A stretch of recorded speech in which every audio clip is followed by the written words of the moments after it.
about where you work, but where I am, this has turned into the crazy time of year. Anyway, this is a challenge lock from Daniel Hunziker. And if you remember, Daniel is the one who made this beautiful micro Bogota for me. Use it on really small locks. And I've used it on several suitcase locks. Anyway, crazy time of year. I thought December around Christmas was supposed to be calm, people taking it easy, very relaxed. Nobody's doing that. Everybody's going wacko. All right. Got the thing clamped up. It is a deadbolt lock. This is the interior part. You can tell because that's where the screws mount. It is very smooth, and it is a perfect pinning for a challenge lock. A lot of highs and lows on there. I'm going to use, if I can find it here, I'm going to use a top of the keyway. Yep, and this is the 50 thousandths from the Praxis kit, and that's the perfect width for the top of there. Pretty wide open keyway. So I'm also going to use a very wide, the thickest pick I can find. So if I need to really put some torque on something or some pressure on something, I'm not going to bend it. This is the, I think it's 23 thousandths from the Praxis kit. All I've done is put a 1/2 inch shrink tubing on there to make it a little bit more comfortable. Alright, here we go. Light tension. Let's see what Daniel's got here. Just looking for a binder. That was click on 3. I'm a little paranoid on the tension, so I may have to tighten up a little more here. And now pin 1 is completely seized up, so I believe based on the crunching and the seizing up, he's probably a serrated.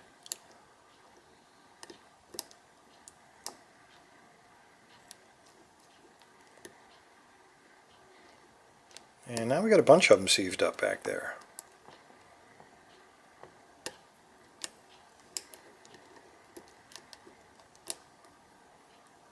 Got a little bit of a fault set going. Not much.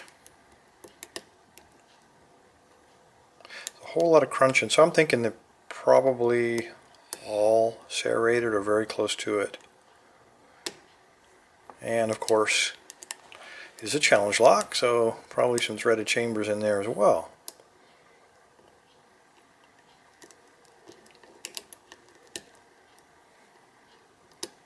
Just bouncing up and down on the pins, trying to figure out if it's the first click or the second click. And now we're totally seized up here.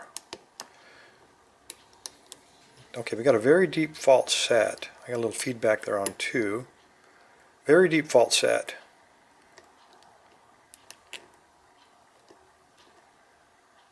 Looking for feedback on anybody? Anybody talking to me?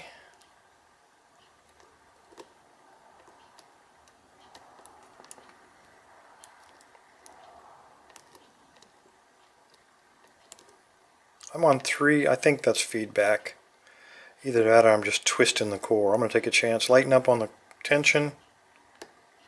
Okay, I got a click on him, but we got an open, obviously.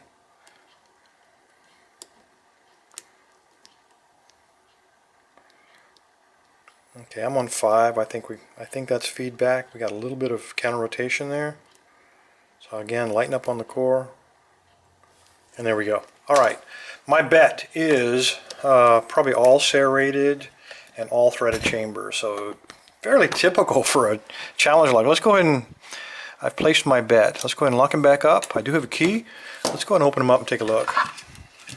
Okay, just around here like this. Like that. Oh man, don't tell me that's not the right one. Okay, it's a non-standard tailpiece, so we'll do it the old-fashioned way and hope we don't let that pin slip and put out anybody's eye. That would be a great Christmas present. Okay, we got the little spring out of there. It is a flat, perfectly flat tailpiece. Beauteous. Hopefully that'll make it easier to gut.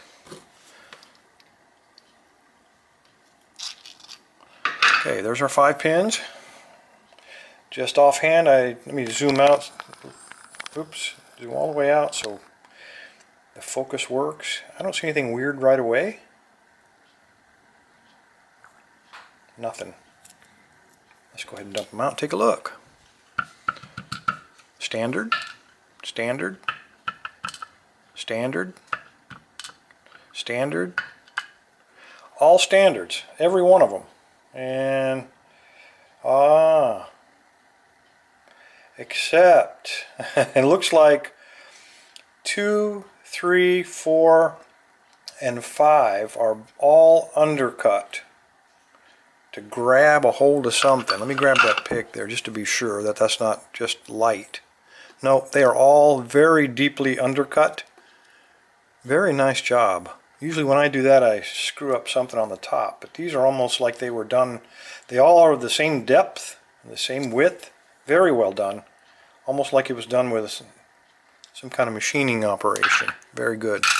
Alright, let's see what we got upstairs. Gotta be something with sharp edges.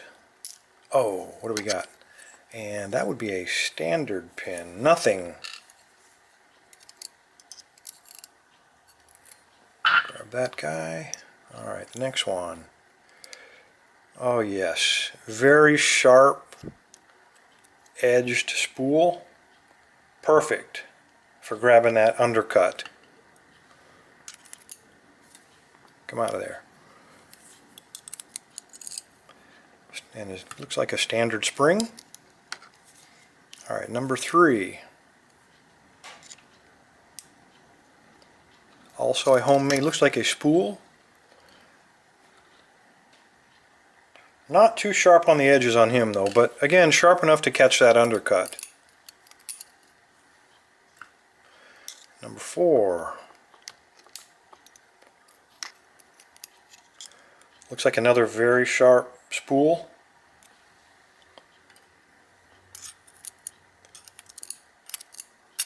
And the spring sprung. Hold on. There he is. And the last one, same deal. We got another spool.